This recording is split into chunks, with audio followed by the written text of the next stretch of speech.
Freedom, man. That's what it's all about.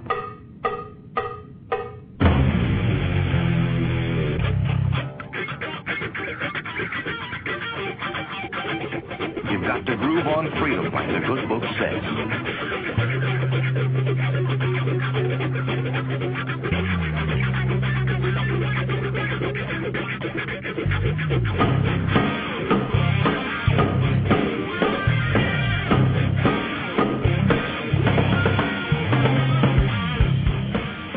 Welcome. You are listening to What on Earth is Happening. This show will discuss the topics of human consciousness, mind control, natural law, the occult, and all issues that affect the freedom of the people of Earth. What on Earth is Happening will endeavor to shine light upon the darkness of our world and to offer empowering solutions to the problems we face as humanity approaches its critical moment of choice. And now, here is your host, Mark Passio.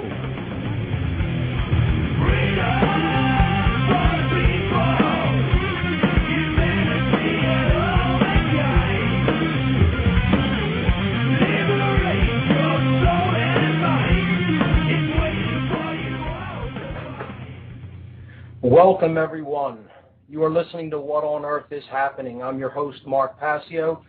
Today is Tuesday, April 20th, 2010. The websites are whatonearthishappening.com and revolutionbroadcasting.com. The show is live every Tuesday from 8 to 10 p.m. And I'll give you the call-in number. Anyone wants to call in to the show, the call-in number is 347-884-9417.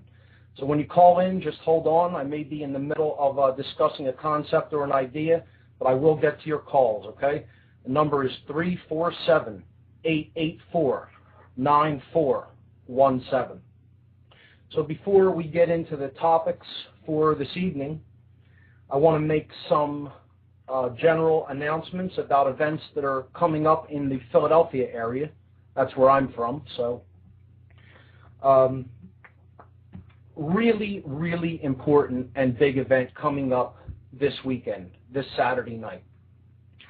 And we really need to increase numbers for this because the last couple of turnouts, while, they were okay, there is definite room for improvement.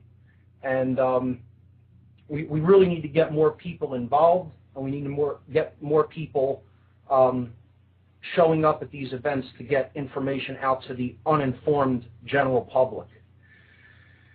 So this is the official End the Fed rally for the Philadelphia area. If you don't know what the Federal Reserve is, you really need to learn what it is and learn why it needs to go away. They're calling this event Fedstock because there's going to be a lot of great musicians at it. And it's all geared toward human freedom, and it's geared toward standing up against an immoral institution that really isn't creating anything good for humanity. So I quoted in a mailing that I sent out about this event the Chinese philosopher Wang Yangming. He said, to know and not to do is not to know. And I would take that adage a little bit further, and I would say to know and not to act is not to know or care. To know and not to act is not to know or care. So if you're out in the Philadelphia area, if you're from this region, and you understand what the Federal Reserve is, you understand how it is controlling the ability to prosper in our world and how it is attacking the freedoms and the sovereignty of the people of this land. Knowing is not enough. You need to take action, get out there, get other people involved, wake other people up, and actually do something about what you know. So this event is a march, rally, and concert. April 24th, that's this Saturday, from 10 a.m. to 3 p.m. It's going to start at City Hall on the west side of the building. That's 1500 Market Street in Philadelphia. And then there's going to be a march down to the Federal Reserve Building. And then there's going to be a free concert in Independence Mall National Park. So I'll give my comments on this, and then I'll read the official announcement from the group that's hosting the event. As part of my mailing I sent out, if you still don't understand how intricately related the Federal Reserve System is to the destruction of our natural freedoms, then you haven't really learned a thing, or you've chosen to deliberately ignore it out of apathy, laziness, cowardice, or all three. Words are not enough.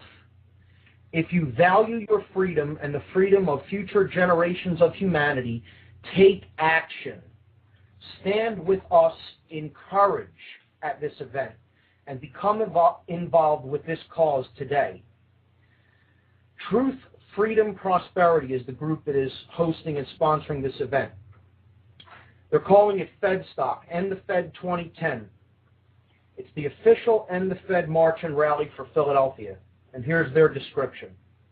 The Federal Reserve System is the essential tool for big government that does not stay within its constitutional limits, leading to the impoverishment of we the people and the destruction of our liberty. In the heart of this city, where a people broke free of a royal house, this is the nation's premier End the Fed event. Come on down and have a blast rocking out for freedom on Independence Mall in Philadelphia. Show the nation with your presence that you want to end this lousy central bank cartel that has been sucking money out of America like a vacuum cleaner since 1913. Here's the general event information. It's going to be start at Philadelphia City Hall on the west side of the building. That's at 15th and Market Streets in Philadelphia. Starts at 10 o'clock a.m. So be out at City Hall at 10. There'll be a rally there. The cost to attend the whole thing is completely free. If you feel like it's a worthwhile cause, then you can make a $5 donation to help pay for the cost of the event. The schedule is they're going to gather at City Hall at 10 a.m.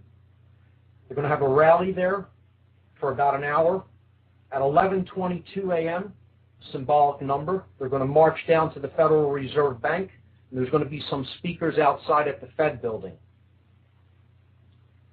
After that, at around 12:30, there'll be an outdoor rally in Independence Mall National Park, and the possible alternative weather location, if there's inclement weather, is the Independence Visitor Center. And there'll be speakers and entertainment. So far, the list of speakers, they have confirmed the great constitutionalist Michael Badnarik.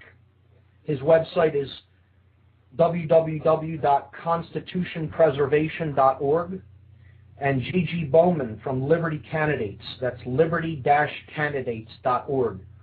They're the confirmed speakers thus far. There may be some others added last minute.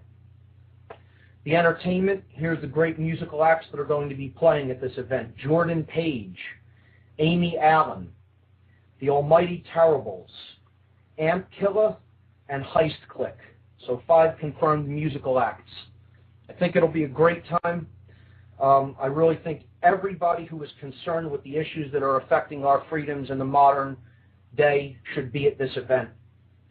There's sponsoring and tables available if you want to sponsor the event, or if you want to host a table at the event.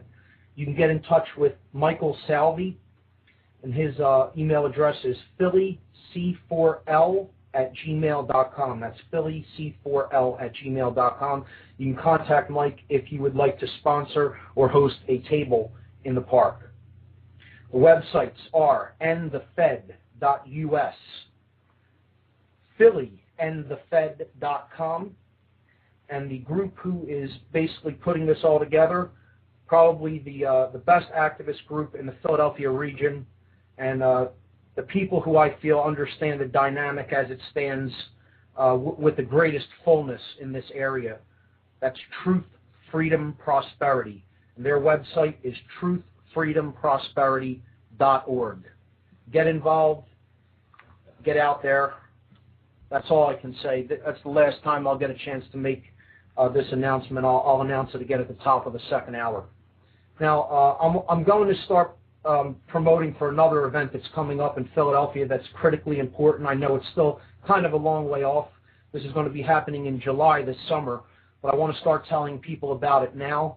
Anybody that listens to this program and anybody in the Philadelphia area needs to know about this conference that's coming up and also get involved.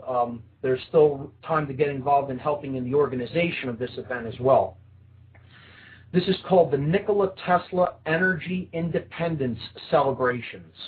The Nikola Tesla Energy Independence Celebrations. Now, if you don't know who Nikola Tesla was, I highly encourage everyone to research this great man and great inventor, because he brought so many innovations that we take for granted in our lives that are all around us. And without this man's brilliance, you wouldn't have electricity running into your homes. You wouldn't have the modern conveniences of electrical devices that we take for granted. So this event is going to take place in Philadelphia this July. It's a 3-day conference from July 9th to July 11th. So I'm going to read the press release for this event. The Tesla Science Foundation brings together scientists, inventors, and enthusiasts for a 3-day conference highlighting the need for a new energy paradigm. This July in Philadelphia, the Tesla Science Foundation will be hosting a 3-day conference and celebration to commemorate Nikola Tesla's legacy and world vision. A brilliant inventor who lived during the turn of the 20th century, Tesla's innovations resulted in the implementation of alternating current, the AC motor, wireless technology, and many other influential inventions that we now take for granted in the modern age. Tesla's vision to bring clean, free energy to the world through advanced wireless technologies was blocked by the financial and corporate interests of his time.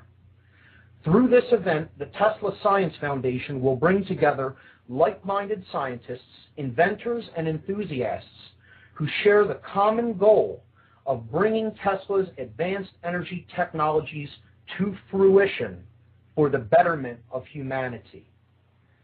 The schedule of events is going to be as follows. On July 9th, there's going to be a reception dinner and an orchestral concert featuring the Divine Hand Ensemble. Their website is divinehand.net. Check them out. It's a great orchestral ensemble featuring the theremin instrument, which is an electronic vibratory instrument. It's conducted by a gentleman who plays the theremin, and they're going to play at the reception dinner. This is going to be July 9th from 6 p.m. to 10 p.m., and the location is still pending for that event.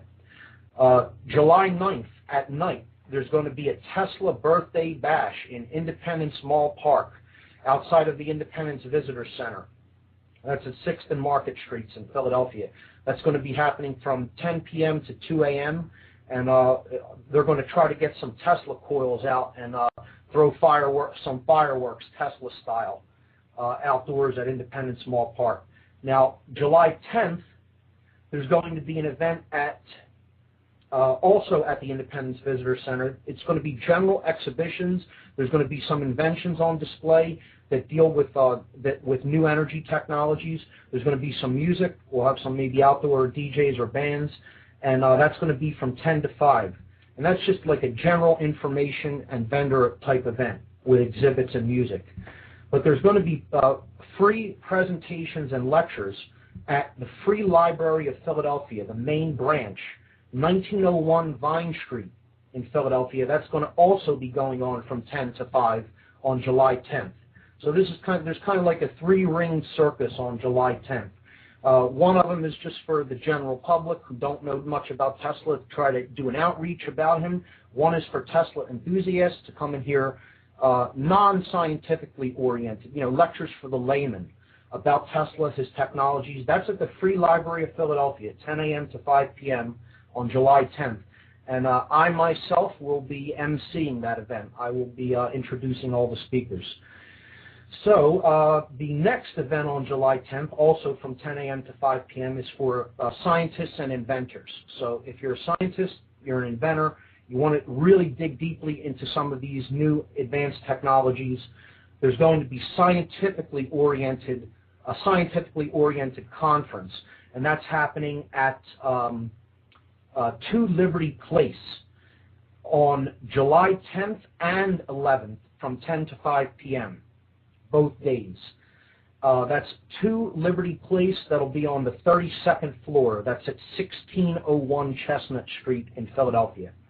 So that's that event. If you want more information about that event, visit the Tesla Science Foundation website at teslasciencefoundation.org.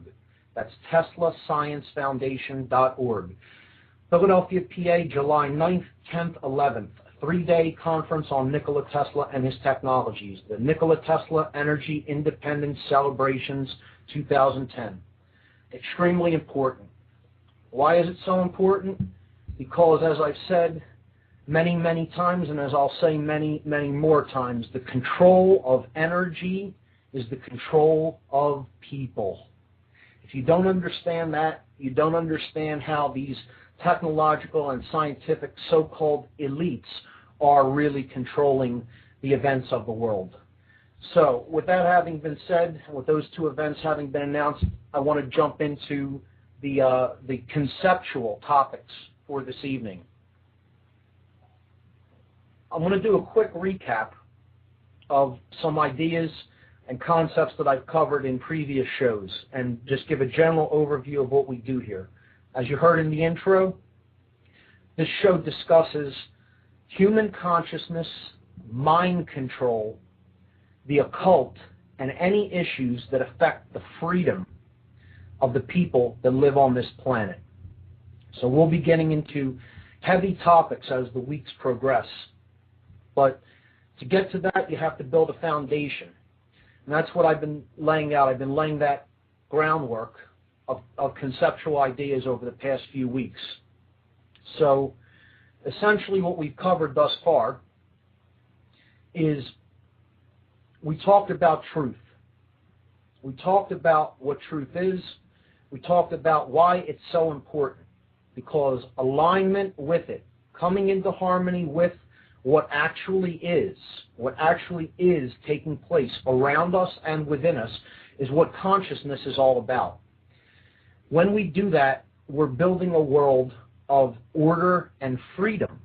When we get out of alignment with what is actually true, and we get off onto poisoned worldviews, we get off onto poisonous ideologies that are completely not in keeping with what actually is taking place within us and around us, then we really don't know who we are. We start to forget who we are. And this leads to disorder. It leads to chaos. It leads to further and further states of fear and control, which is a big part of what we were talking about on the last show. In general, we've discussed the aspects of human consciousness, how we manifest our consciousness in the world through our thoughts, our emotions, and our actions. We discussed the human brain. We got into the physiology of the brain, the 3 components of the human brain, and how they're so critical to understand, because understanding how the brain works helps us to understand why behaviors that we witness are being manifest in the world. We talked about how the brain becomes imbalanced toward one brain hemisphere or another, leading to certain states of consciousness. And that I'm going to really get into that a lot tonight when we start to talk about worldview, which is the topic for this evening. See, what we basically discussed on previous shows, and I'll continue to emphasize this, is the ability to tell truth from falsehood is the underlying causal factor to everything we see play out around us. The philosopher Soren Kierkegaard said that humanity is only fooled in two ways. That's it, only two ways. We believe that which is not true, and we refuse to accept that which is true. That's it. That's the only two ways people are fooled. I would extend this to say the only two reasons that humanity experiences suffering are just that. We accept that which is not true, and we refuse to accept that which is. So, in keeping with that, we started looking into an ideology that I refer to as the biggest lie. Because when you start to discuss truth, inevitably the notion comes up, can truth be known? Is it possible to know what the truth actually is? And there's a philosophy out there. I refer to it as the biggest lie. This is the philosophy of the underlying philosophy, I should say, of every totalitarian regime and every tyrannical regime that has ever existed on this world. And this philosophy, this underlying ideology, is known as solipsism. Solipsism, I'm going to spell it, S-O-L-I-P-S-I-S-M. Solipsism is the belief, it is the ideology that there is no such thing as truth, that only our perceptions exist, that there is no such thing as objective truth or objective reality. Only our perceptions exist. That's what we base all of our experience upon, because that's all that's real. Perception is reality. That's the simple sentence that we call solipsism, the whole ideology, can be boiled down to. Perception is reality. And what this show is basically gearing to do, what is the underlying focus of this show, is to just completely put as many bullet holes in that ideology as possible, because it's utter nonsense. And there's not really anything that I can do except talk about, what's playing out in the world, the events that are playing out in the world, discuss the underlying causal factors for those events playing out. But I cannot get anybody to accept that. It's impossible to make anyone accept the notion that there is such a thing as truth. That's the first and only belief required. You need to believe that there is such a thing as truth to aspire to move your spirit towards. That's what the spiritual journey is, folks. That's what it's about. It's about the belief that there is such a thing as truth. It can be discovered, and you can discover it. Solipsism tells people that there is no truth, so don't bother trying to find it. Don't become a seeker. Stay complacent.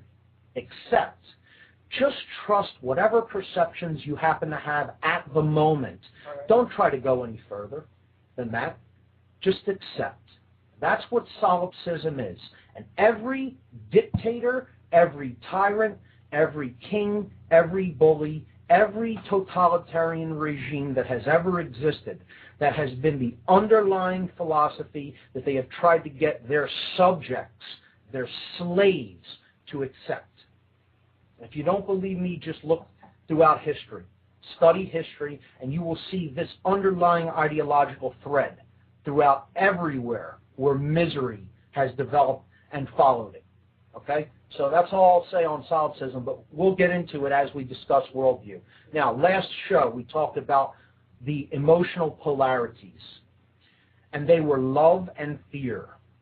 These are the two essential emotional qualities that we can ever really experience. Everything else that we experience within us is an outgrowth of one of these two seemingly polar dynamics, love and fear. Love is the basis for everything that we refer to as good, everything we refer to as uplifting, everything that we say moves us forward in our journey of evolution, everything that creates order in our lives is based in the underlying emotional polarity that we call love, the good feeling.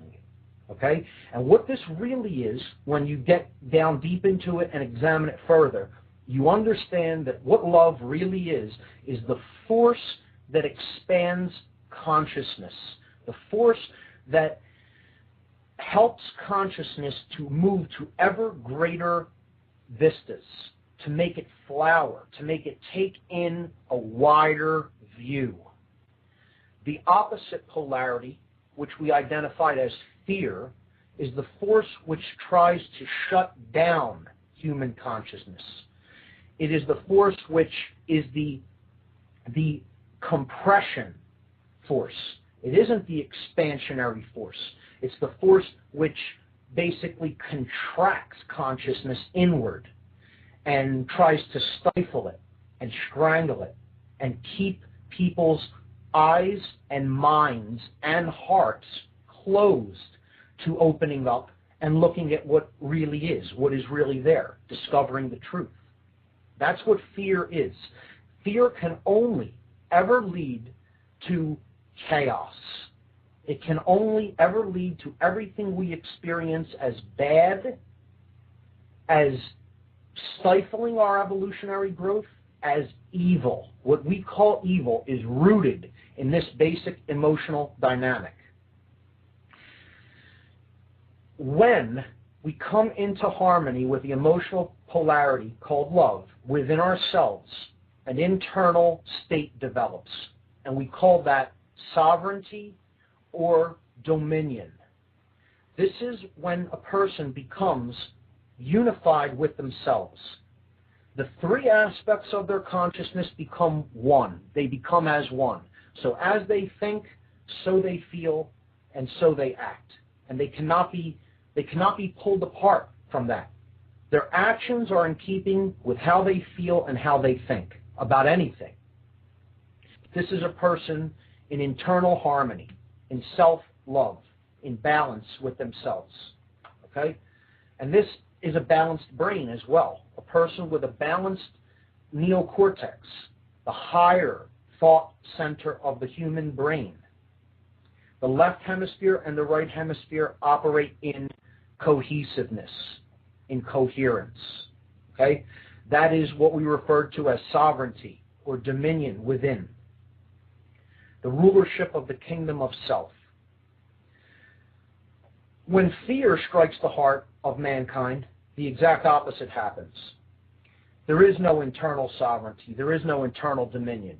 The person experiences states of internal confusion, disruption, and disharmony, disunity. They don't understand what's taking place within them, and therefore they really can't understand what's taking place around them, because one is a reflection of the other. So we call this state confusion. It could also be referred to as imbalance. Okay, so some would refer to it as self-loathing. You're not in self-harmony or self-love. Okay, you're in a state of internal confusion and internal chaos, because what's really taking place inside of you is fear. Once you're in fear, you're in confusion, and you could easily be led and controlled. When the dynamic energy of love is expressed outwardly into the world, a state results in the external world, the screen, so to speak, on which the movie of our lives plays out. Okay, the external world. And this state, when the internal dynamic energy of love is expressed outwardly and it flowers in the world, this state is called freedom. Freedom, that's what freedom is. Okay? And that's why we're so far away from that state in the modern world. That's why it seems to be slipping away from us. Because most of us are making the free will decision to choose fear over that vibrant, dynamic energy called love, which is the expansion of consciousness. More people than not are choosing to look the other way, ignore what's going on, or even partake in it for their own comfort. Okay? They're choosing fear. They're choosing confusion. They're choosing the dynamic of chaos. See, this is essentially what this is. What the explanation of these forces is the understanding of natural law principles. This is how the external reality that we experience is created, through choosing one of these forces or the other. In every decision that we make, when we act, our behaviors are governed by the choice that we make regarding one of these two dynamics, love or fear. The end. That's it. If you want to say that's preachy, you're trying to tell me how it really works, say whatever you like. Because that's all that's really happening here. That's what we're doing. That's how we create our reality, by choosing one of these two forces. And it's critical to understand this. This is why the events that are playing out in the world seem so chaotic, because we don't understand this as a people. We've been led astray. We've never been taught the dynamics of natural law principles. We don't know how they work. And so people make decisions based in confusion internally. And when that happens, they're governed by the force of fear. And what that leads to in its external expression is a state known as control. Because a confused person is making their decisions based in fear, and they're choosing control. They're actually leading themselves into control, and they're leading other people into control. And they actually believe in their misguided notions, in their confused state of consciousness, that they can ever create order by choosing the polarity of fear. And this is like saying, I just did a load of laundry, okay? I'm taking a load of laundry out of my washer, and it's sopping wet, okay? The clothes are completely wet, and I want them dried. That's my intention. That's my wish, okay? I want these clothes dry because I want to wear them, and I don't want to wear sopping wet clothes. It's a very simple analogy to comprehend. What do you need to do to dry the clothes? Well, there's two dynamics, wetness and dryness. And the only thing that really separates them is the amount of moisture. See, it's a seeming polarity. It isn't really a polarity because there's only moisture, okay? Or it's lack, which is called dryness. Now, either you remove the moisture through some method and you allow the clothes to dry, or you keep adding moisture to the clothes. That's it. They're the only two ways it can go. It can't go any other way, okay?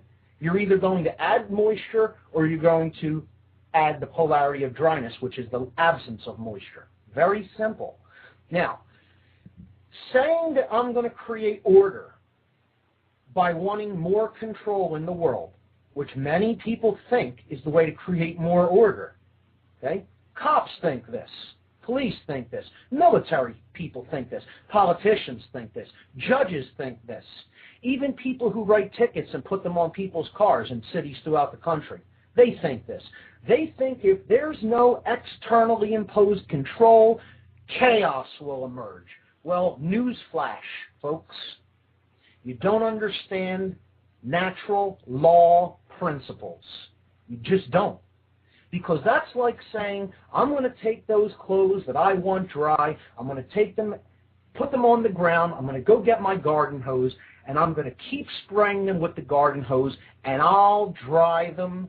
You just wait and see. You just wait and see. I'll dry those clothes by continuing to hit them with this hose, with the water from this hose. Guaranteed I'm going to do it. Don't you know? You just watch. Well, anybody that has two brain cells to rub together will understand very quickly, you can stay there till the death of the universe, and you will never dry those clothes that way. It ain't going to happen. the end. Good luck. You're beating your head against the wall to try to prove something to your own ego that is against natural law principles. It doesn't work that way. And there's not really any other easier, more gentle way to say it. You're wrong. People need to admit that think this way, that they're wrong. They need to make an apology to themselves. They bought a lie because they don't understand how natural law works. And I'm not claiming that this is how natural law works. I'm not saying that I believe this is how natural law works. And again, some people will see this as arrogant. Some people will say that, I'm egotistical for saying that I understand this. I'm not claiming this is how natural law works. I'm not telling you that this is my belief. I'm telling people out there that I do understand that this is how natural law works. I'm okay with stating that I know that, because if you know that 2 + 2 = 4, you should not be uncomfortable in saying and stating that you do know that that is how those numbers add together. If you do know that gravity is an effect on a planet and it operates with a certain amount of force, and if you drop a ball from a specific height, it will act upon that piece of mass. That's called the law of gravity. It exists. It operates. It doesn't require your belief. It doesn't care whether you believe in it or not. Your belief is irrelevant. Your willingness to accept what the truth is in that instance is irrelevant. If you step off a cliff, you are bound by that law. That's natural law principles. And to understand what we're going to talk about tonight, which is worldview, you need to have a firm grasp in those polarities, love and fear, how they work and what they create. What they create. That's the basis, the fundamentals of natural law principles. We're going to talk about how these are related to worldview. We're going to talk about how they're related to the human brain. So, let's get into tonight's topic, which we'll unpack over the next almost hour and a half. Another thing I want to mention before I even start to get into the topic tonight, which is worldview and the worldview schism. The schism of worldview. That's the topic for this evening. I want to let everybody know that in-house I do have a guest who is a personal friend of mine. His name is Darrell Rowlands, and he is going to share some of his views on the schism of worldview a little bit later on the show tonight, and he is going to tell his story about how he became involved in the freedom movement and how he got involved, in the Philadelphia area as a prominent activist. So he'll be coming up probably in a little while on the show, but he's in house tonight, and we'll be getting to him most likely in the second hour of the broadcast tonight. So today, what I want to really unpack is the concept of worldview and worldview schism. Okay? Now, there are basically two extremely imbalanced competing worldviews in the world. It's like love and fear, okay? Except both of these are based in fear. Both of these are worldviews that lead to disorder, disharmony, control, chaos, everything we view and think of as evil. Everything that brings anything bad to our lives, that makes us uncomfortable, that makes us suffer.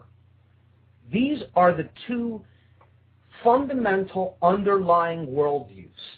Neither one of them are based in reality. They're both based in the illusion of the emotional polarity that we call fear. Okay? This is an illusionary state.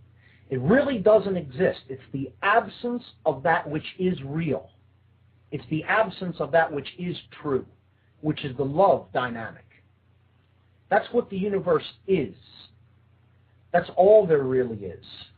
This fear dynamic exists only because we choose illusion and we choose to ignore that which is. That's it. It's the only reason fear has come to the expression that it has come to on our world.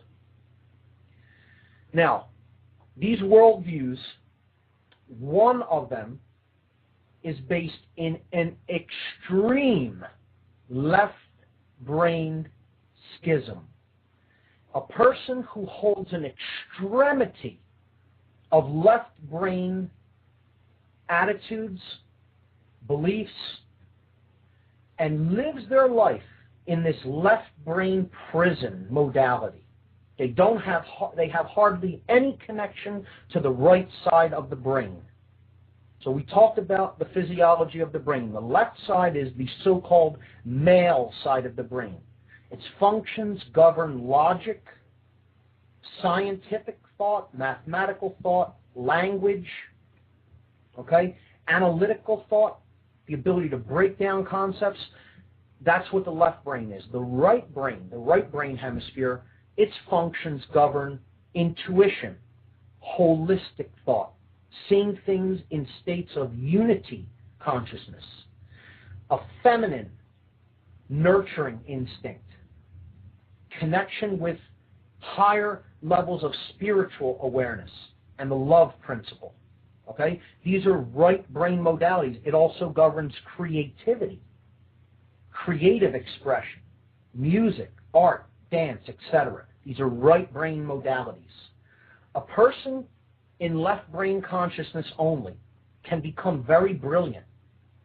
Many scientists are extreme left brain thinkers, and many of them, doctors, lawyers, mathematicians, etc., they're very left brain. And many of them, not all, but in general, do not have a very developed right brain modality. Some do, but the majority by far are very developed in the left brain, and the right brain suffers as a result of not really having a lot of usage. And these functions become dampened in the right brain when somebody lives in this 5-sensory worldview. Okay, now I'm going to discuss this worldview. And there's a name for it. Okay? The name for this extremely left brain imbalanced worldview is known as the worldview of randomness. Randomness. Okay? Like the state of being random. R-A-N-D-O-M. Randomness. Okay? These are the characteristics of this imbalanced left-brained worldview. Now, when you hear these, okay, you're going to think, well, these are really seemingly right-brained concepts or notions, but they're not. They're a result of holding a very left-brain worldview for most of one's life. See, what the brain is doing is it's reaching out and trying to bring balance to an extreme state of imbalance.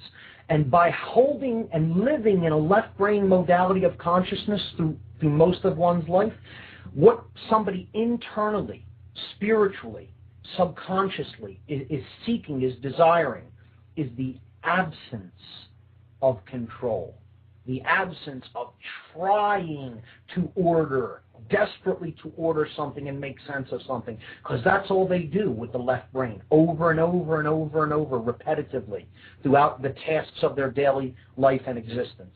So this worldview, the schism, okay, of the worldviews that we're talking about, there's a left brain one, there's a right brain one. The left-brained, imbalanced worldview is called the theory or the worldview of randomness. And here are the characteristics of this worldview. Somebody who accepts the worldview of total randomness thinks, in general, that the universe is a cosmic accident. The universe is a cosmic accident. Okay? There is no underlying purpose for the existence of anything. There is no underlying intelligence that governs the workings of nature. There is no underlying intelligence in nature. It's all accidental, random principles. That's it. A person who subscribes to the worldview of randomness believes that there is no such thing as natural law principles.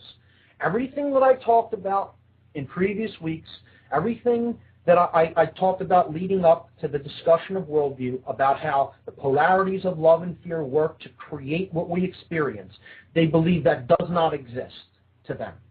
Everything is purely random chance happenings. We're not really directing what we create through what we choose. Because there is no such thing as natural law to a person subscribing to the underlying philosophy of randomness, essentially existence is purposeless.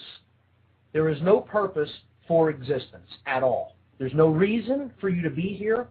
You came from nothing, you're returning to nothing. It is an existentialist worldview, and it is also a solipsistic worldview. This worldview is based in solipsism. It is also based in atheism. And every one of these dynamics that I explained that this worldview is about are the hallmarks of atheism, solipsism, and scientism. Those who worship at the altar of science and think science is the be-all and end-all of the explanation of all things that are manifest essentially hold this worldview. And most left-brain scientists think about it. They believe in the notion of a totally random worldview, that the universe is a cosmic accident. It sprang forth from an infinitesimally small singularity for no reason in a single moment and has no purpose. Now, if you believe that, I have some land out in the swamps of West Virginia and New Orleans, and I have a bridge over Brooklyn that I'd like to sell you for a really great price. Because you would believe anything if you believe that notion. If somebody can say, just give me this one, and then I'll explain everything after that. Just give me that one. What wouldn't you believe? And this is the underlying ideology in cosmology. The so-called Big Bang Theory. The universe springs from an infinitesimal singularity for no reason, okay? And just accept that, and then I'll explain everything that happened after that. That's what modern cosmology, at least the dominant form of modern cosmology, would sell us. Well, this is an extremely left-brained, imbalanced worldview. And again, it's based in, and its hallmarks are the idea that there is no underlying intelligence in nature. Nature has no plan. It is not governed by any natural law. There is no intelligence that orders it. Okay?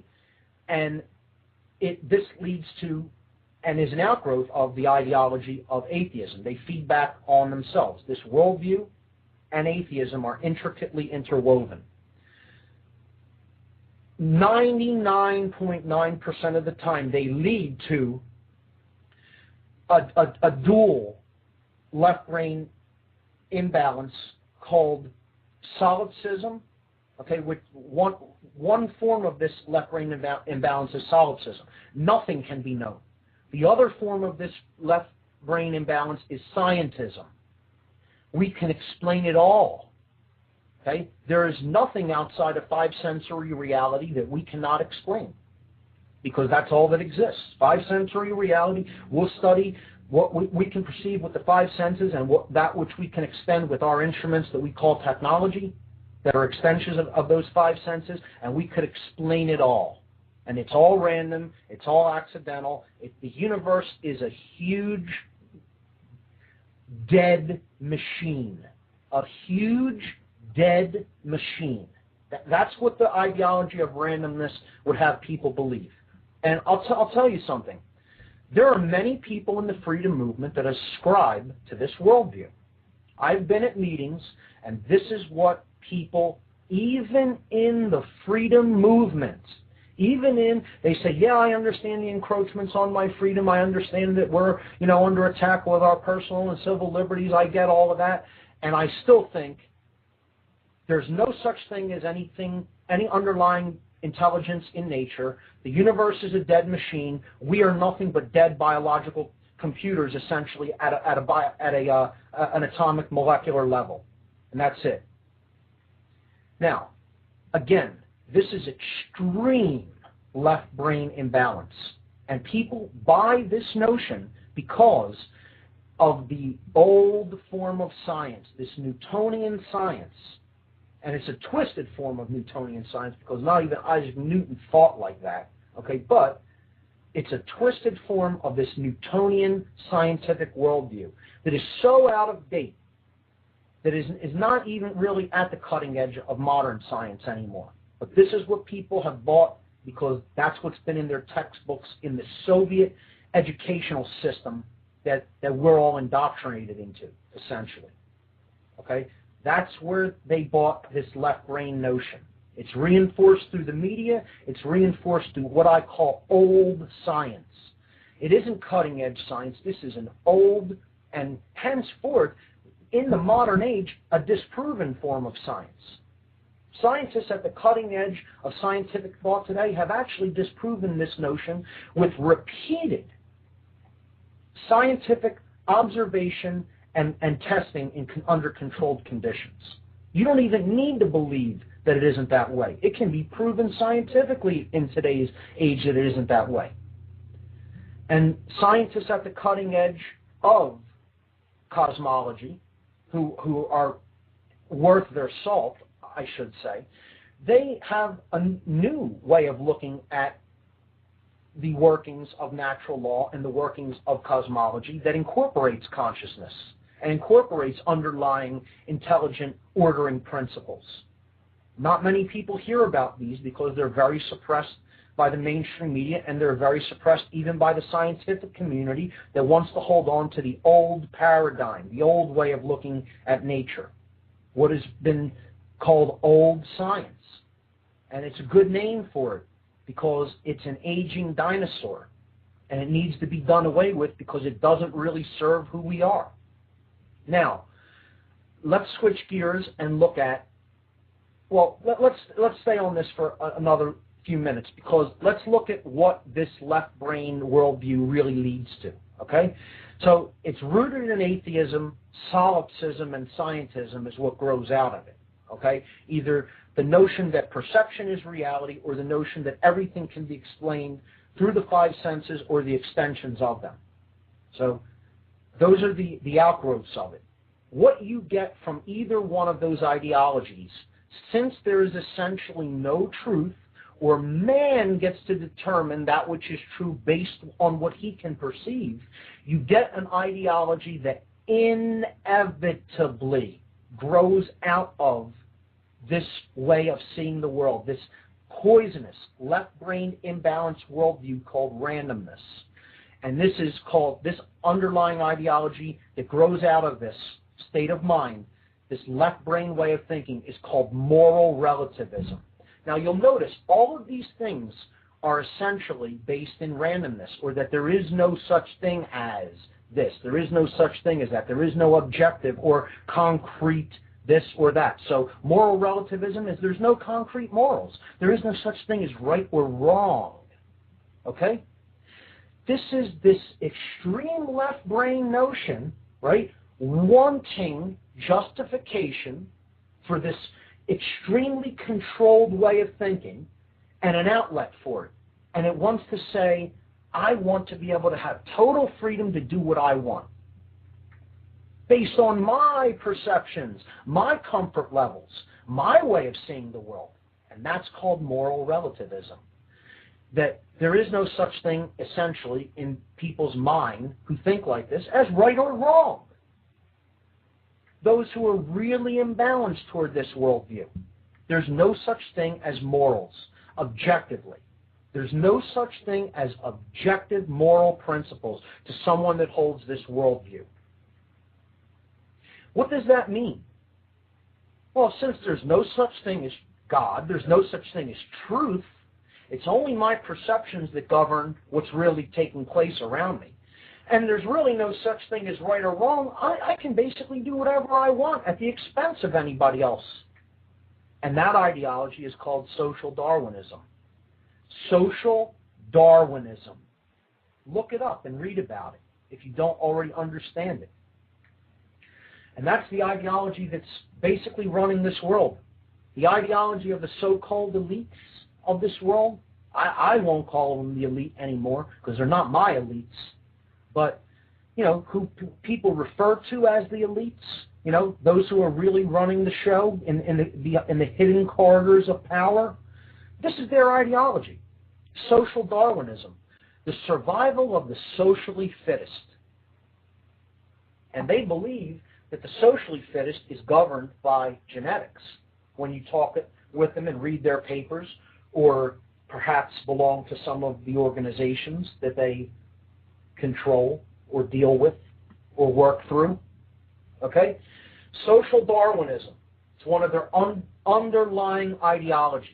And from there, since, your genes govern, your genes basically govern your status in society, that's what a social Darwinist believes, then you could start playing the game of playing God. And that's called eugenics. And if you don't understand what eugenics is, you should really look it up and study it and understand it. Because this is also the ideology of the so-called elites. That they have the right to decide who will live and who will die. Eugenics is many things. It's tampering. It's genetic manipulation. It's selective breeding. It's controlling who is allowed to breed. But at its core, all you really need to understand about it is it's one thing. It's playing God. It's deciding who is allowed to live and who is allowed to die and who will die. That's it. That's what eugenics is. And this is the outgrowth of this extremely poisonous left-brained worldview that is based in identification with matter, identification with the five senses, and basically taking the ideology that there is no purpose for existence and natural law does not exist. This is the overarching worldview known as randomness. The randomness worldview.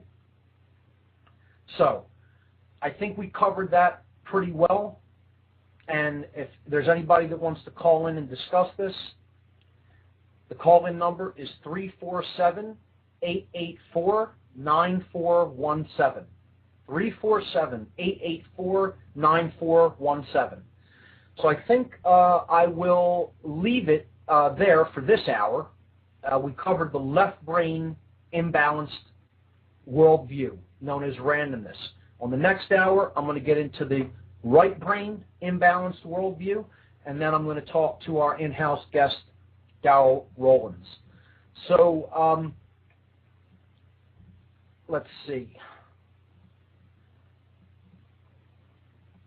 I'll give the websites one more time. Okay, my website is whatonearthishappening.com. You can listen to this show every Tuesday night live from my site at 8 p.m. Eastern Time. Revolution Broadcasting, their website revolutionbroadcasting.com, picks up the show. The first hour they pick up live, 8 to 9 on Tuesday evening. Then they replay the second hour. They replay that as a podcast on delay. They play that on Thursday evenings from 8 to 9. So if you're listening live on my site, you can catch the entire show live at whatonearthishappening.com. So I'll see you, for those listening live, I'll see you in a moment. And for those listening on Revolution Broadcasting, tune in Thursday at 8 p.m. I'm What on Earth is Happening. I'm Mark Passio. This has been What on Earth is Happening. We'll see you at the top of the next hour.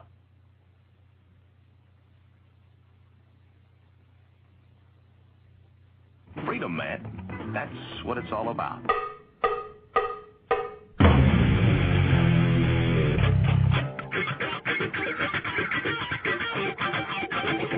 You've got to groove on freedom, like the good book says.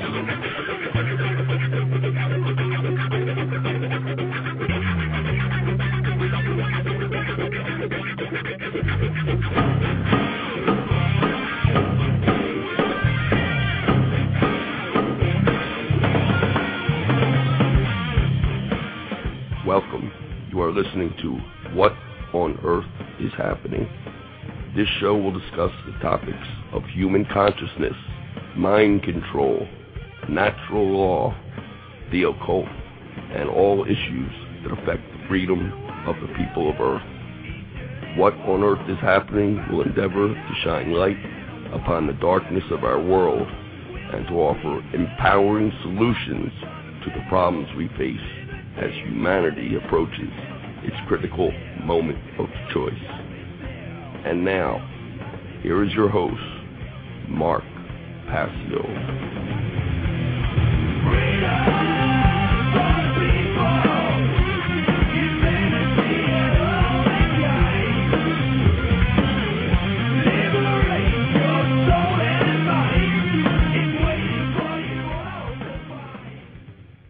Welcome, everyone. This is What on Earth is Happening. I'm Mark Passio. This is hour number 2.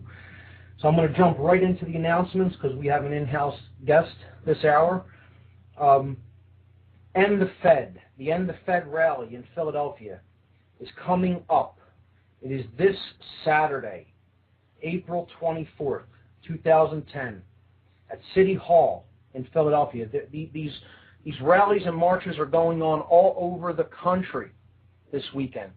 In Philadelphia, that's my hometown, this is happening this Saturday, April 24th, at City Hall, 1500 Market Street. The West Side they're meeting at. If you still don't understand how intricately related the Federal Reserve System is to the destruction of our natural freedoms, then you have not really learned a thing.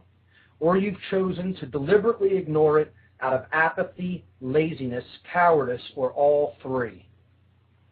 Words are not enough. If you value your freedom and the freedom of future generations of humanity, take action and stand with us in courage at this event.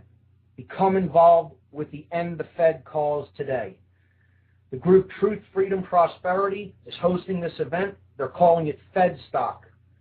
End the Fed 2010, April 24th. This is the official End the Fed march and rally for Philadelphia. The Federal Reserve System is the essential tool for big government that does not stay within its constitutional limits, leading to the impoverishment of we the people and the destruction of our liberty.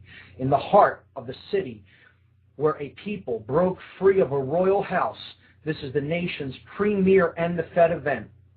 Come down and have a blast with us, rocking out for our freedom on Independence Mall in Philadelphia. Show the nation with your presence that you want to end this lousy central banking cartel that has been sucking money out of America like a vacuum cleaner since 1913. This is the End the Fed March Rally in Concert at Philadelphia City Hall, the West Side. The gathering begins at 10 a.m. The cost is free. If you want, you're under no obligation, but if you want to, you can make a donation of only $5 to help pay for the cost of the organization of the event. Here's the schedule. 10 a.m. gathering at the west side of City Hall. There's going to be a rally there with some speakers. They'll have some bullhorning going on. We'll pass out information to the general public. At 11:22 a.m., there'll be a march down to the Federal Reserve Bank. There'll be some speakers outside there. Then at 12:30, there'll be an outdoor rally in Independence Mall National Park. If it's inclement weather, this is going on rain or shine, by the way. If there's inclement weather, the outdoor rally and concert will be at the Independence Visitor Center. So the speakers are Michael Badnarik. He's a constitutionalist and a big fighter for human freedom. His website is constitutionpreservation.org. Gigi Bowman will also be speaking. The website is liberty-candidates.org. There's going to be some great freedom-oriented musical acts, and they're going to be playing in Independence Mall Park. Jordan Page, Amy Allen, The Almighty Terribles, Amp Killa, and Heist Click. If you want to sponsor the event or possibly host a table at the event, contact Michael Salvi at Philly C4L. That's Philly C4L. C, the number 4L. I believe that's short for Campaign for Liberty. So Philly C4L at gmail.com. Michael Salvi. Contact him if you want to sponsor the event or host a table at the event. The websites are endthefed.us, phillyendthefed.com, and truthfreedomprosperity.org. Quickly, the second event I want to plug here that's coming up in the Philadelphia area is the Nikola Tesla Energy Independence Celebrations. This is a 3-day conference on Nikola Tesla and his technologies that he wanted to bring forth to give humanity clean, free, endlessly abundant electrical energy systems for the entire planet. This plan was stifled by, well, let's just say it was stifled by those who began the Federal Reserve System. Big surprise. It was stifled by the big financial and banking interests of Tesla's day. He was an inventor who lived at the turn of the century and is probably one of the most brilliant minds humanity has ever seen. This is going to be a 3-day concert, July 9th, 10th, and 11th in Philadelphia. July 9th, there's going to be a dinner reception, a concert, and a Tesla birthday bash. The Tesla bash is free to the public. It's going to be at 6th and Market at Independence Visitor Center lawn. July 10th is kind of like a 3-ring circus. It's kind of being billed as. There's a level of involvement for all levels of activity, of all levels of interest, okay? There's activities for all levels of interest of the public. If you're somebody who doesn't really know much about Tesla, you just want to get some information, hear what this is about, you can come out to the Independence Visitor Center July 10th at 10 a.m. to 5 p.m. There's going to be exhibits. There's going to be some maybe free energy systems on display, Tesla coils. There's going to be information passed out, some music or DJs and such. That'll be July 10th, 10 a.m. to 5 p.m. at Independence Visitor Center. Now, if you're already a Tesla enthusiast and you know some information about who he was and what he tried to do, there's going to be free presentations and lectures at the Free Library of Philadelphia, main branch. That's at 1901 Vine Street. I will be emceeing this event. I will be introducing all the speakers. I'm actually involved with the Tesla Science Foundation myself, so I will be hosting the free library portion of the event. That is going to be happening July 10th at 10 a.m., and that'll be going until 5 also. If you're a scientist or an inventor and you want to get involved with the Tesla Science Foundation and you want to get involved with actually creating some of these technologies and learning more about it and getting involved with other inventors that are driven to do this for the right moral reasons, because it needs to be done. The control of energy is the control of people.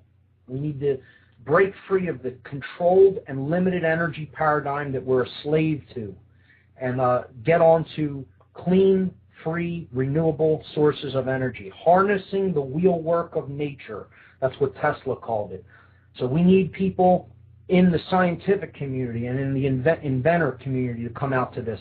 There's going to be scientific presentations and lectures July 10th and 11th, 2 days.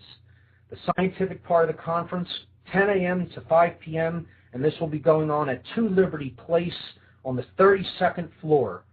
This is at 1601 Chestnut Street in Philadelphia. For more details, see the website TeslaScienceFoundation.org. TeslaScienceFoundation.org. A bunch of great people. I'm honored to work with them. Come out to the conference in Philadelphia this July. So those are the announcements. The last hour we were talking about worldview. I'm going to jump right back into this, and I'm going to go, we talked about the left brain imbalanced worldview known as randomness. So I'm going to discuss the right brain imbalanced worldview, and then we're going to talk a little bit to Darrell Rowlands. The right-brained partner of the extreme left brain imbalanced worldview known as randomness. The name for this right brain worldview schism is called determinism. Now think about it. Just from the words alone, you would think, well, total determinism would be considered left brain, but it is not. This is the right brain version. You would think randomness, that's looseness and no cohesiveness, that's a right brain modality, right? Not structuring something, but it is not. That is the left brain worldview. This is because these worldviews are derived and held because the person is in such a state of imbalance toward one brain hemisphere or another that this is what their underlying ideologies, their underlying philosophical makeup, they want to make up for this deep imbalance in the brain by holding the exact other principles.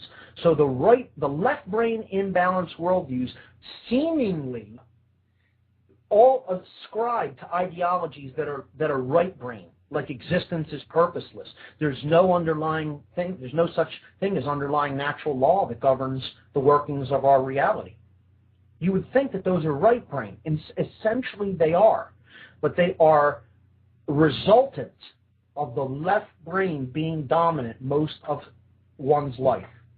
What I think I'm going to do over the next week is post some slides from lectures that I have given in the past with some layouts of these worldviews and of the concepts that I've been discussing on the show. Maybe I'll even go back to former podcasts and just post some individual slides that you can refer to that deal with the topics that I talked about on that podcast. I think a visual aid and showing you kind of what I'm going by as a general outline of what I talk about on this program will help you to really grasp more deeply some of these concepts. I know just hearing it in words sometimes can be difficult. You really have to sit down, pay attention, and visualize what I'm talking about. But if you have a visual image, it can help a lot to really solidify in somebody's mind how this really works out and what it really is all about. So I think I'll start doing that this week. But this right-brained imbalanced worldview principle, okay, the schism of worldview, is known as determinism. And here are the underlying core philosophical beliefs that go along with determinism.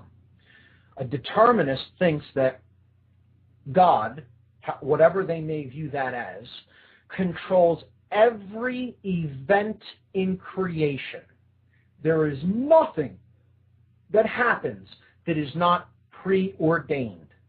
All occurrences are preordained by the Creator. The creation is essentially a clockwork machine that does the bidding of this all-powerful Creator.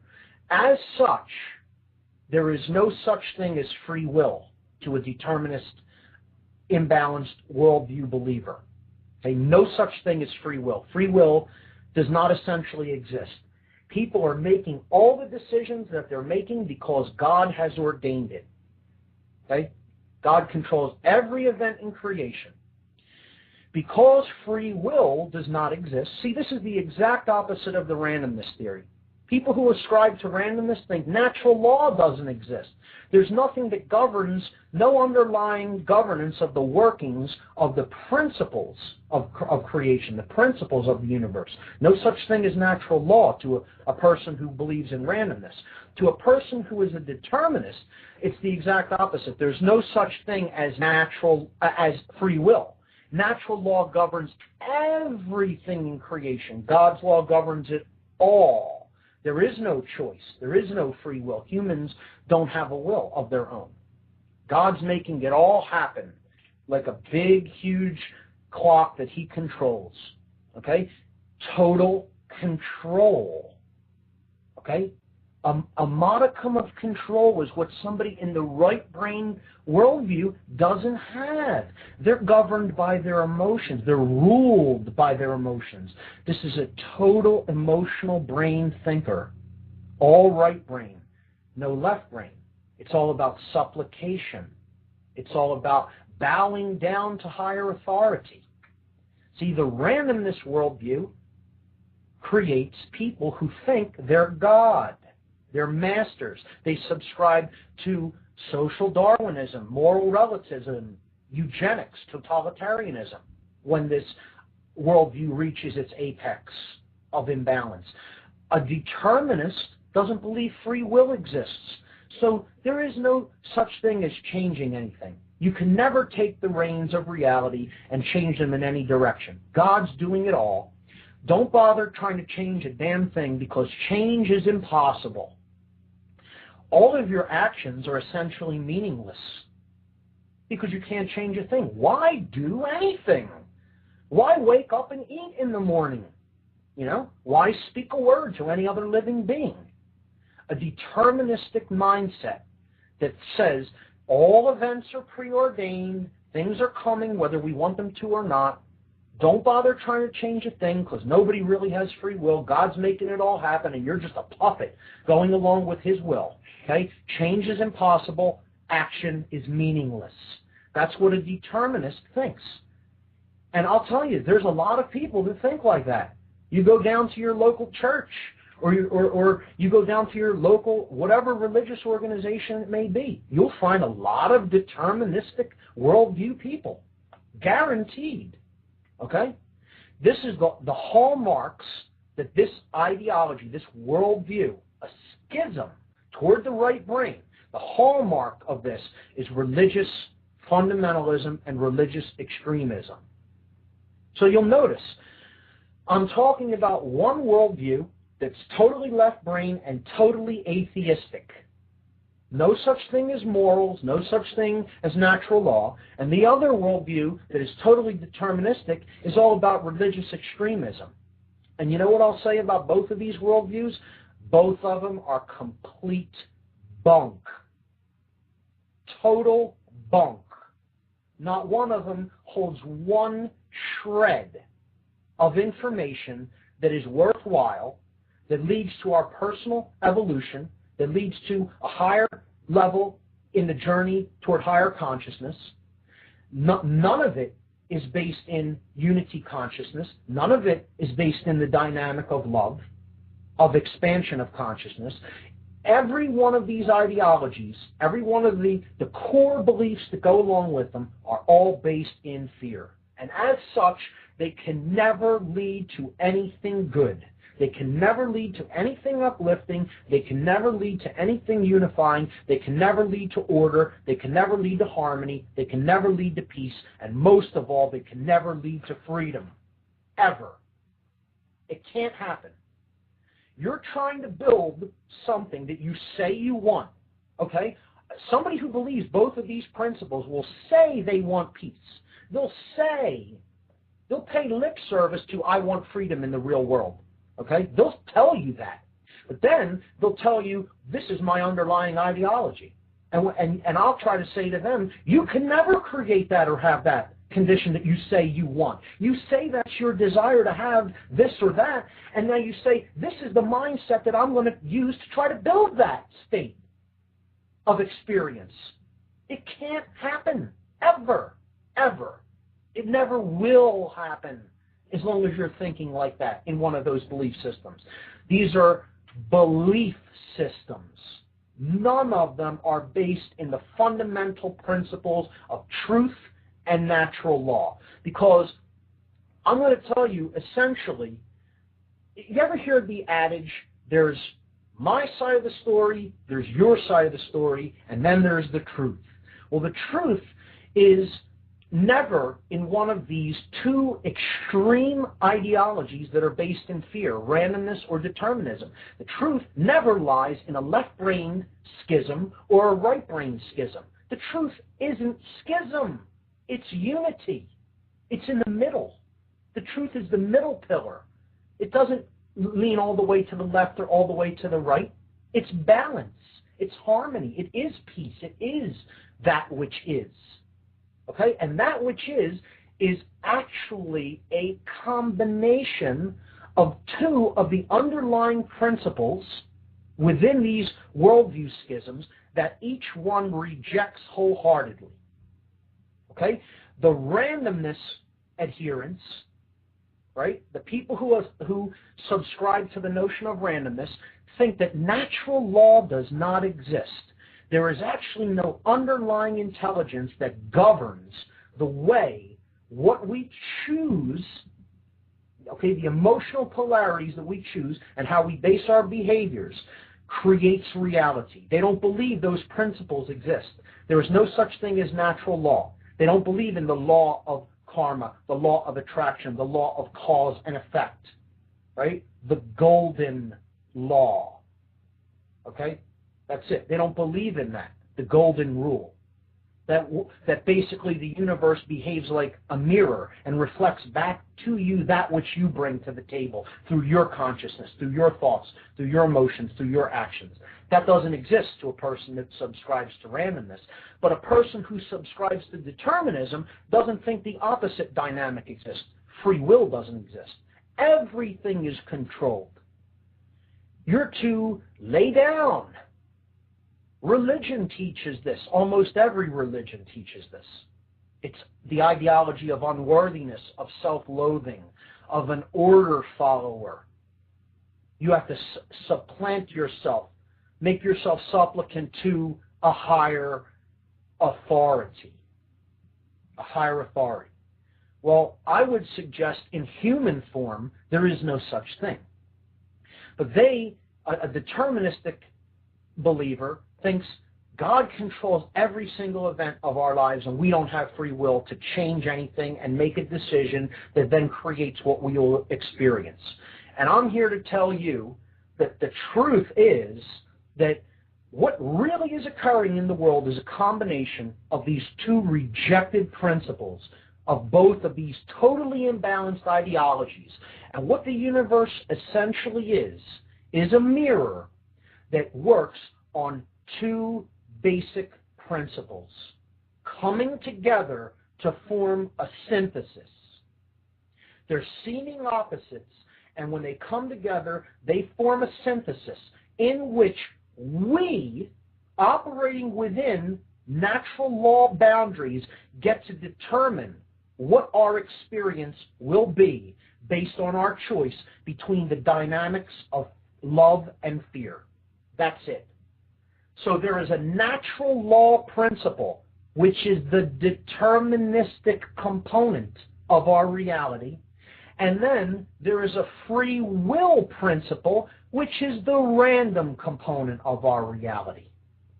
Think about it. Digest it. Take it in. Spin it around in there a few times.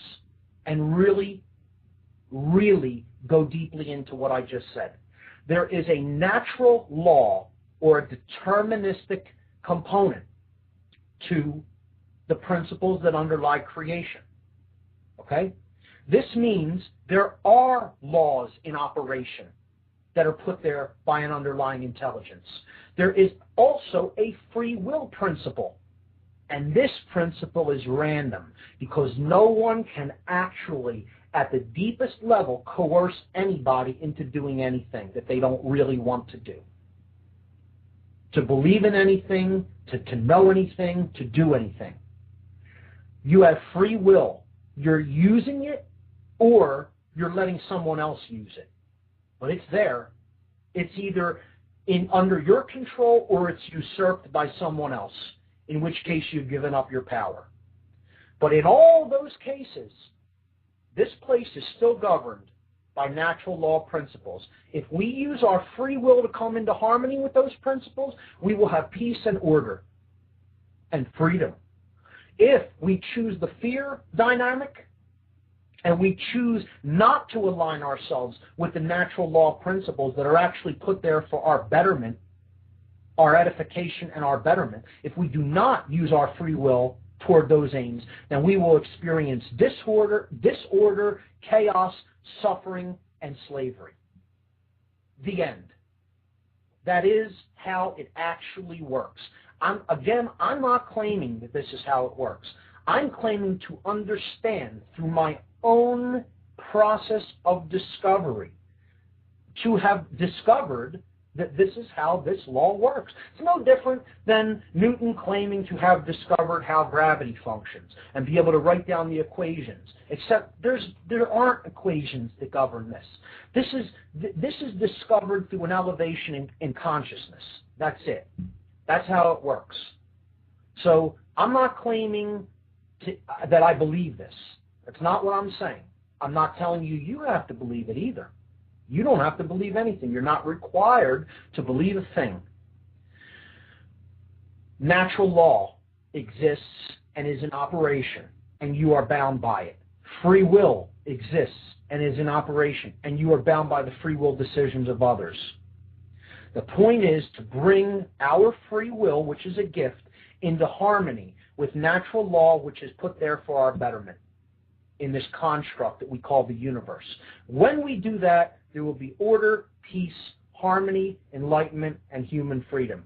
We refuse to do that, you're going around on the wheel of suffering for all eternity till you decide to do it. That's all I'm going to say about that for tonight. I'm going to go to our in-house guest, Mr. Darrell Rowlands. Darrell is a big activist in the Philly area. He's a personal friend of mine, and he's a 9/11 truth activist, which is a big part of what we'll discuss on this show in future episodes. He's an independent researcher. He's from Philadelphia, and he's here with us today. Darrell, welcome. Hey, what's up, everybody? You were talking about End the Fed, and I'm going to be there on this Saturday, and how you're saying how people were freeing themselves from the clutches of a royal house, right? Philadelphia's gone from a city where people are freeing themselves from the clutches of a royal house to a pathetic collection of royal house slaves. So I wish I could disagree with you, Darrell, and people who know me know that I've basically used that term to describe what people who are really under deep mind control behave like. And it's a sad thing, but I wish I could disagree with you, but I can't. It's basically a true statement. And we need to try to change the dynamic by outreach, by getting out, beating the streets, putting information into people's hands, and saying, you do need to look at this stuff. You do need to understand it. It affects you. It affects your life. It affects the world that you live in, and it affects the world that your children are going to have to live in. So what I'd like to do is, why don't you tell the listening audience about maybe your personal journey toward awakening and coming online to understand how things are really working in the world.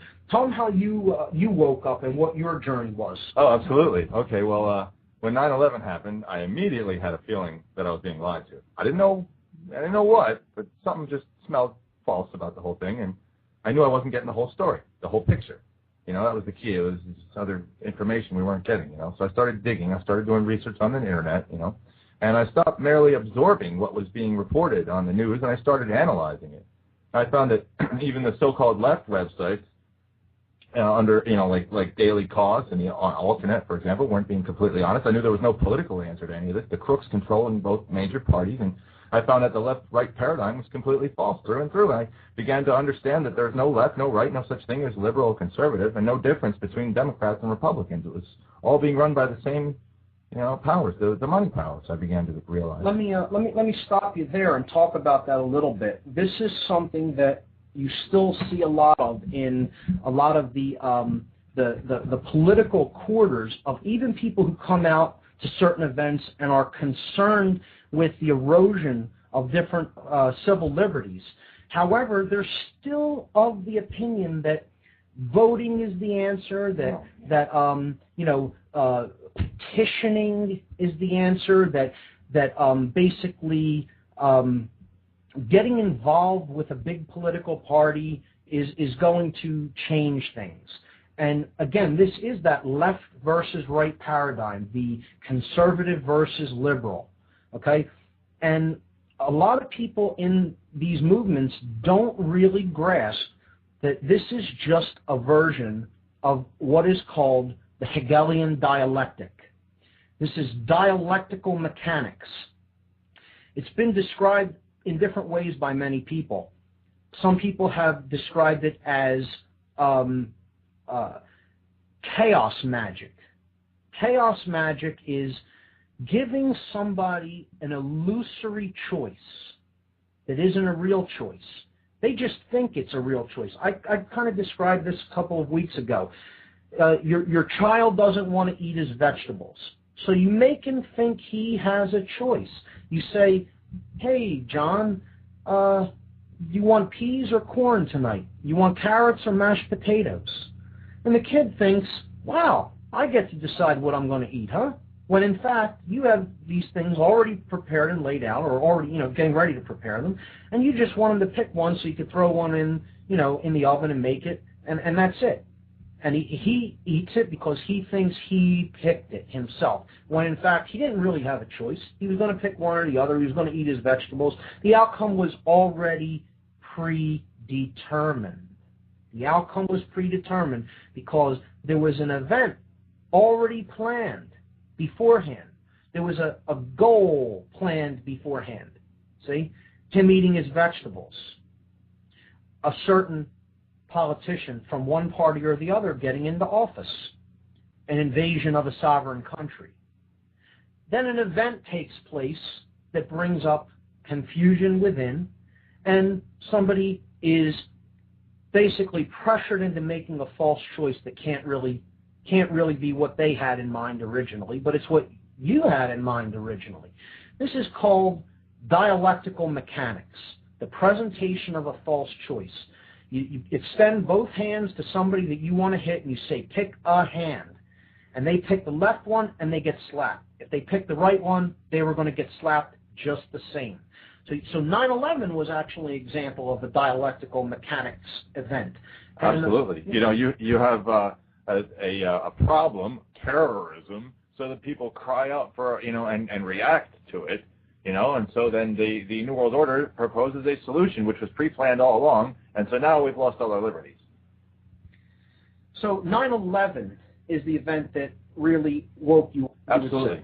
I began to find that some of the more interesting stories that had damning information contradicting the government's official story of 9/11 was disappearing off the net. So I began to print everything that looked interesting on a daily basis. You have a massive print archive of information. You should see the stacks of paper at my house I've been collecting since 2002 on 9/11 and other false flags like Oklahoma City and 7/7 and even the recent underwear bomber. I mean, how in the world are you going to go along with body scanners because a guy had a firecracker, a dud in his pants? This is the sort of impetus for this sort of control. Oh, and meanwhile we find that hey, we got big corporations behind the big push for body scanning. They want to take you and strip you down and treat you like a slave.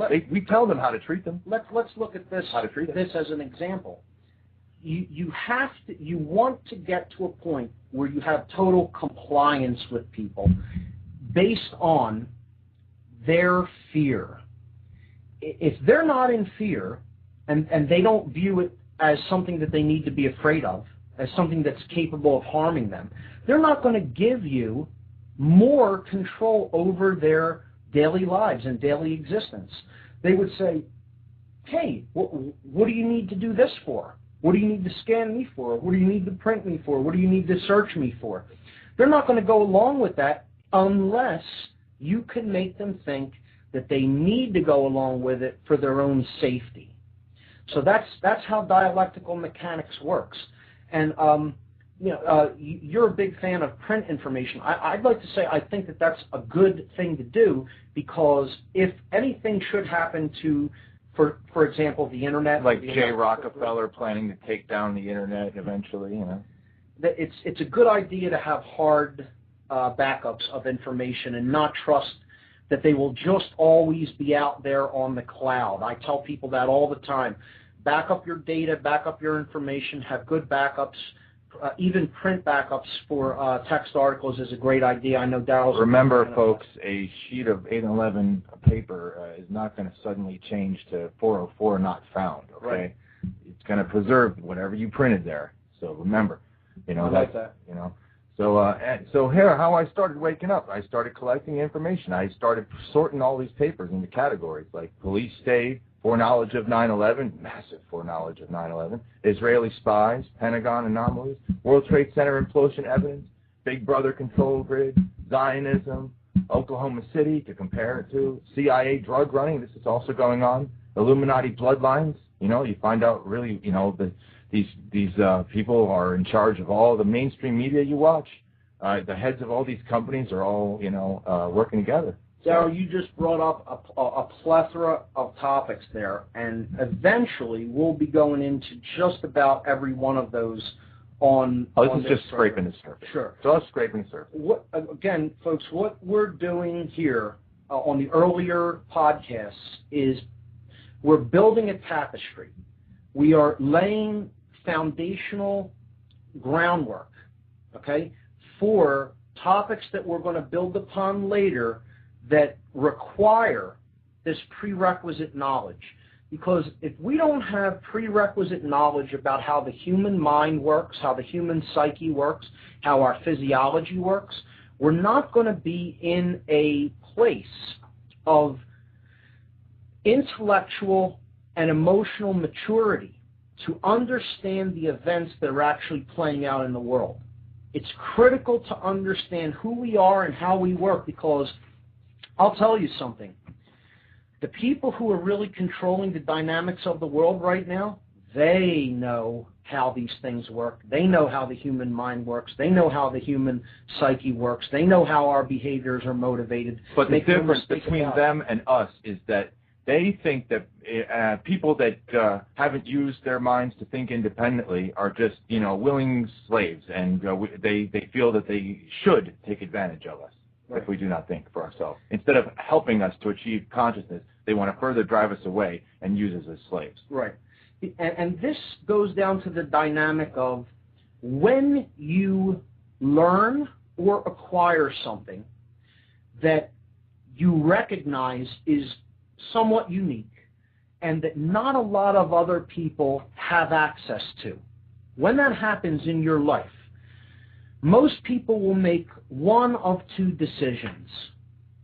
They will realize that they have an incredible find on their hands. They will realize they have something unique. They will realize they have something that is capable of being turned into something of great value or power. Okay? And they'll do one of two things. The first one is they will say, wow, look at what I know. Look at what I've discovered. Look at what I have, right?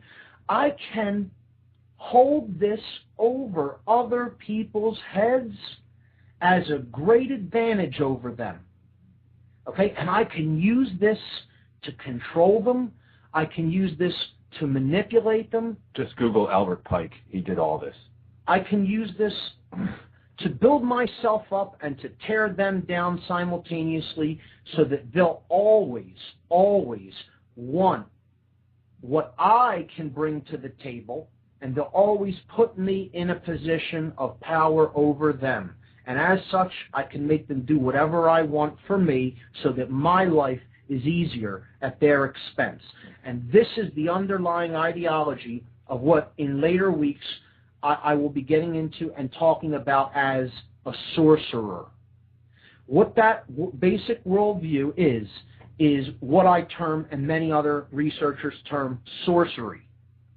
Sorcery, yes, like a sorcerer in a movie, in a Hollywood movie, but it's not quite the same thing as that. Okay, so that is what one choice of a person who comes into higher level knowledge chooses.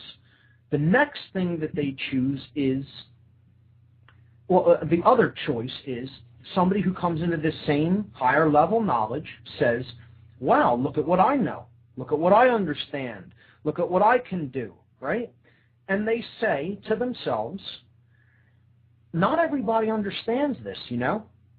There's so few people that have access to this and benefit from what I've learned and what I'm benefiting from. And this other choice, this different choice, is a person with that kind of knowledge will say to themselves, look at what I have that can help others. I can show this information and this knowledge to other people, and I can help bring them up in consciousness so that they're at my level, or even beyond. See, it's about a unified way of seeing someone in relation to other people in the world.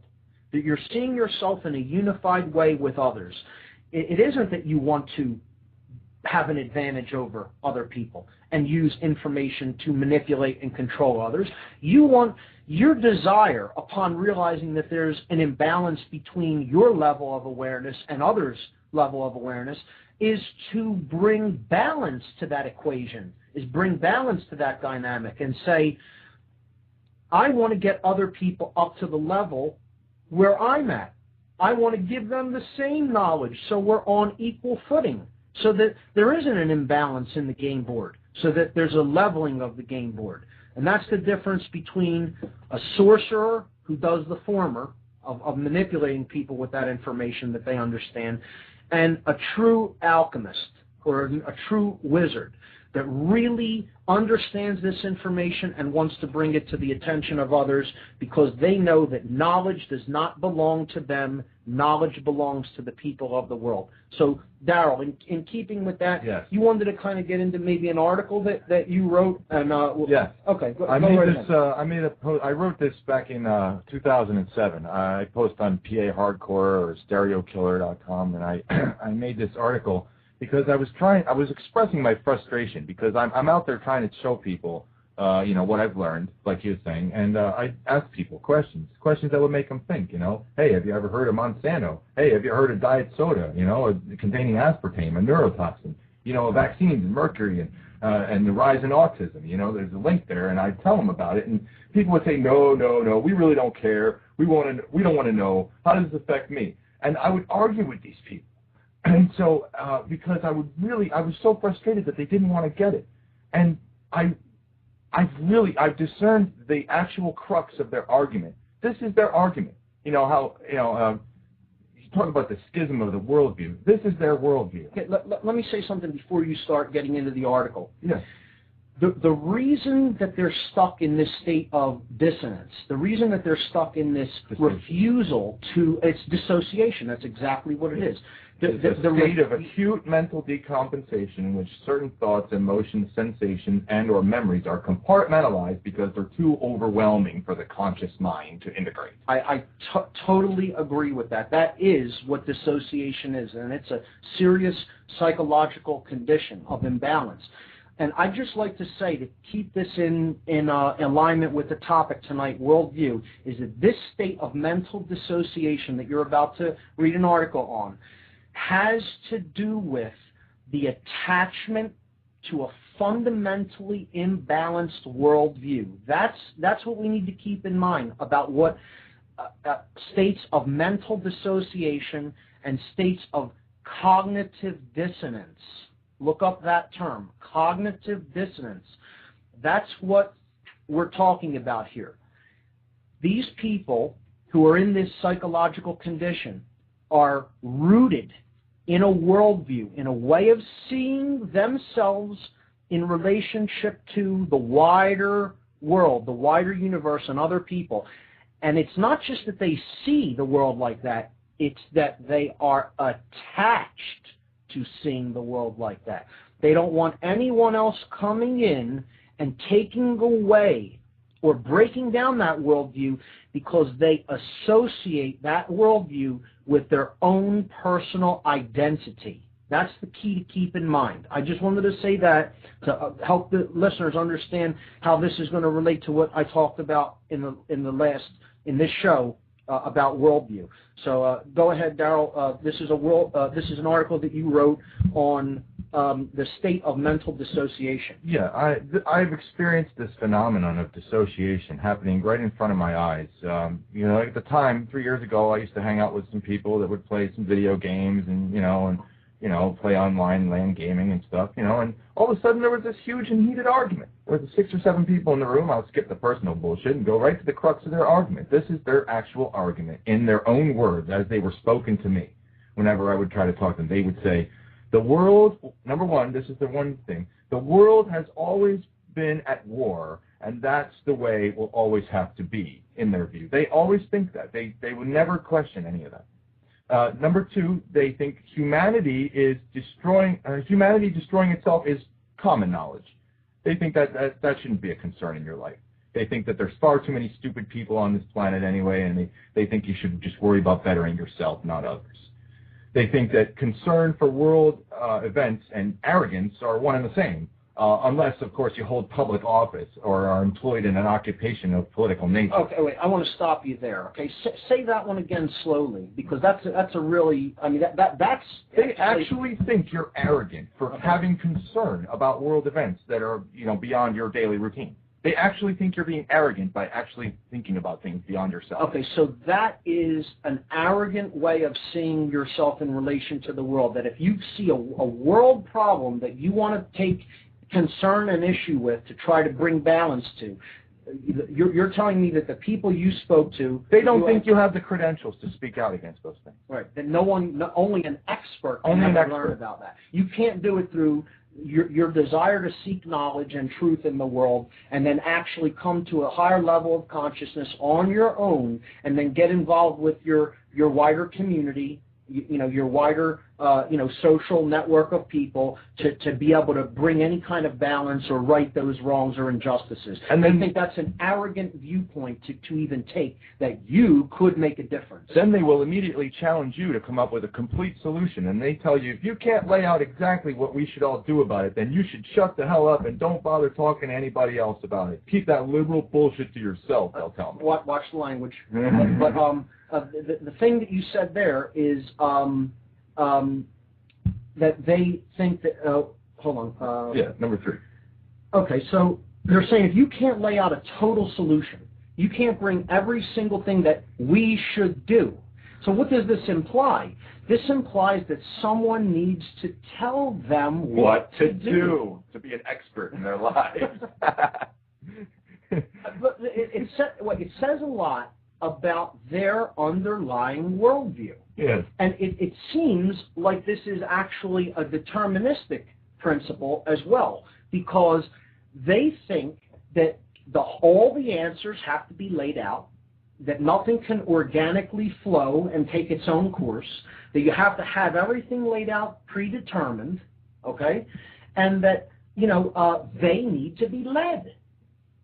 So someone actually brought this up in a meeting that Truth, Freedom, Prosperity held, okay, and said, well, what we need to do is become like the elites that are guiding the sheep. They call them the sheeple, okay, that we need to guide them in our ways, because all they are followers. And how I answered that, and I want the listening audience to really hear what I'm about to say, okay, I said, in response to that comment, that we need to just lead other people. I don't want to be a leader. I don't want followers. I don't want to be a puppet master and have other people on my strings. That's not how I want to live my life. I want to live my life in harmony with natural law principles, go higher up in consciousness and understanding, and essentially be left alone so long as I don't harm anybody else. That's what I want. And I want other people to live in those basic ways, that they're not harming anybody else, and that they're basically operating in ways that they are in the right to operate without stepping on other people's natural freedoms, God-given freedoms, okay, in boundaries with natural law principles and understanding. That's it. That has absolutely nothing to do with wanting to control anybody else, and it certainly has nothing to do with wanting to lead people. I don't want to have to lead anybody. I'm not your leader. Okay, I'm not your guru.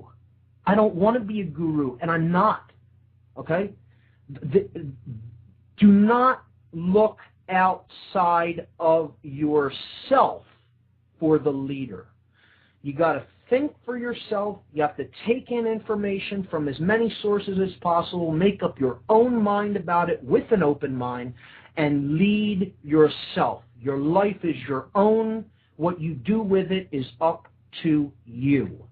But what really irked me about their worldview, right? It's not just that they have a worldview that really is, anti-thinking for yourself, but also they're like, they're really aggressive against anyone who does, and they want to put anybody who does down. Well, that's their conditioning and their attachment to their current way of seeing the world, which if you follow this through to its conclusion, can't really benefit them or anyone else around them, because it's based in wanting to be led, as that last point brought up. So go ahead, continue on to some of their other... the other thing, they kept going. They kept saying to me that, if you're analyzing specific news stories, that's a waste of time, and that's needlessly complicating your life, Darrell.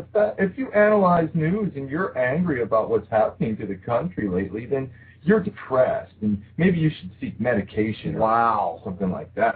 They would actually think that. They would actually think that I need to go on meds for thinking for myself. Okay, so you run into people that say, if you're concerned about the happenings of the world around you, then you're depressed. That you need to basically be put on medication. If you look at news, you look at what's taking place on Earth, and you try to take an active role in it, that means, by definition, to these people, that you're a depressed person and you should be on something like psychotropic drugs. Basically. Oh, wow. They think that those who discuss the current political situation are the ones to blame for the disunity in America, not the actual people telling the lies and committing the torture and, and ushering in a police state. No, they think that actually people that talk about it are causing the unity in America. This is a powerful dynamic to really understand, and as we're going forward in what's taking place in the world, people really need to be on watch for this, because the media is going to get behind that dynamic that you just brought up there, and they're going to play up on that to try to take the focus away from the people who are really creating these negative crises in the world, such as the financial crisis, 9/11, and other acts that have been committed, okay? And they're going to try to shift the blame off of the people who really carried out those acts of terrorism, okay? The real terrorists that are behind false flag events such as that. And they're going to try to shift it onto the people that are actually talking about them being false flag acts of terrorism. So that's what they're going to try to do. They're going to try to demonize people who are trying to bring the truth to the light of day. So it's something that the alternative media community really needs to watch and get the truth out about once things like that start to happen through the mainstream media, which, according to what I see happening, invariably will start to occur. And the one thing about 9/11, I want to touch on. I would ask these people, do you know it's physically impossible for a steel frame skyscraper to fall at free fall speed straight down into the path of most resistance without the use of high-powered explosives to destroy all the load-bearing supports simultaneously? Do you know the government's official story of 9/11 violates Newton's conservation of momentum law? right? And these people would say, oh, that's just too pinky in the brain for me. Well, they think that, that's just too pinky in the brain. They don't think that anybody is organized enough to pull that off. My major when I was in college was mechanical engineering. I studied mechanical engineering at the University of Pennsylvania. And I proved that basic physics principle to myself with an engineering, Physics 101 textbook with 3 simple laws of Newtonian motion and one quadratic, the formula to solve a quadratic equation. Yeah. That's all that's needed to solve for that, to show that the events that we saw play out and the explanations that were given for them, I should say, are against the laws of physics. I read about it early on in my research. When I first began my research, I did this thing where there was a website that did a free fall calculator for people who were jumping out of planes, and they would calculate free fall speed. Well, you can actually use those calculations to time the World Trade Center collapses and actually see that it is in free fall. It's coming down, straight down at the speed of gravity, as if you had just dropped the ball from the top of the building to the ground. Well, the media and the cognitive dissonance that is brought about by connection with media and attachment to mainstream media is extremely strong, because people who will refuse to see basic fundamental laws in nature seemingly violated, right? They won't understand that they can't, these laws can't be violated according to the laws of nature, but the official explanations that are given by the media do seemingly violate the laws of nature. So they're holding 2 things in their minds that are in total contradiction simultaneously. Which is Orwell's definition of doublethink. That's doublethink, and it's the psychological condition known as cognitive dissonance. Cognitive dissonance. We'll be talking a lot about that on upcoming shows, and we'll be getting into the events about 9/11 on future shows as well. Awesome. And my specialty in what I discuss regarding the events of 9/11, due to my background in the occult, is occult symbolism in relation to the 9/11 event, and that is really what we'll start to get into on future shows. That won't be for a while. I'll probably, hopefully, be having some people on who are members of different 9/11 Truth organizations, like people from AE 9/11 Truth and others. But we'll be doing that in future weeks. So let's go to a few other points in this article on dissonance and dissociation. Yeah, they also believe that all human beings worldwide have lost all credibility and integrity. So it is therefore pointless to strive for either one. Sarcasm, cynicism, and closed-mindedness are perfectly acceptable substitutes in their opinion. Okay, so integrity is meaningless to someone in this state of dissociation, and why are you bothering to try to create wholeness or integrity or any kind of proper moral behavior? So they would say that sarcasm is far better. And a cynical worldview is far better, because this again goes toward a deterministic way of seeing the world. That, events are already set in motion. We don't really have any impact. We can't really change anything.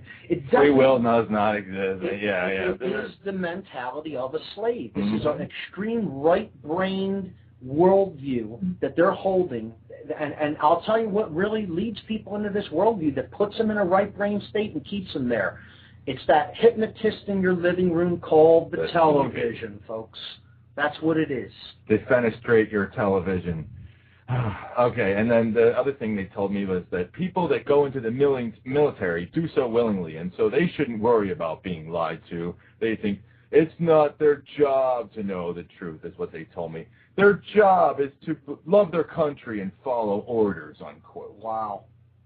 Well, we're going to end on that point. We have 90 seconds left in this show. I'm going to wrap it up, but I'll tell you what that reminds me of. We watched the documentary Why We Fight a couple months back at the Ethical Society as part of Truth, Freedom, Prosperity's free documentary screenings that they have there every third Monday of the month. And there was a soldier in there that basically said, "Why do my commanders order me to war? I don't worry about that. I follow orders. That's my job." And I would say that's what created Nazi Germany and the Third Reich. And I will, all the soldiers out there. If you think that that's a moral position to hold, you have a lot to learn. Yeah, I would close by saying that this is their argument in their own words. These guys are people I knew for a lot of years, but it's getting harder and harder to maintain any sort of friendship with people like this because, you know, people that watch a lot of TV and they're not reading the internet news, they're not concerned about what's going on. So the level of apathy these people reach to justify their way of thinking is just surreal, and it's really frightening. The last, 9 years of war propaganda really did a number on them, and it's attitudes like theirs that have been a major factor in leading our country to where it is today. Well, thank you, Darrell, for being on the show. Those are some really powerful insights. I really appreciate you coming on with us. This has been What on Earth is Happening, folks. WhatOnEarthIsHappening.com, RevolutionBroadcasting.com. We'll see you next week.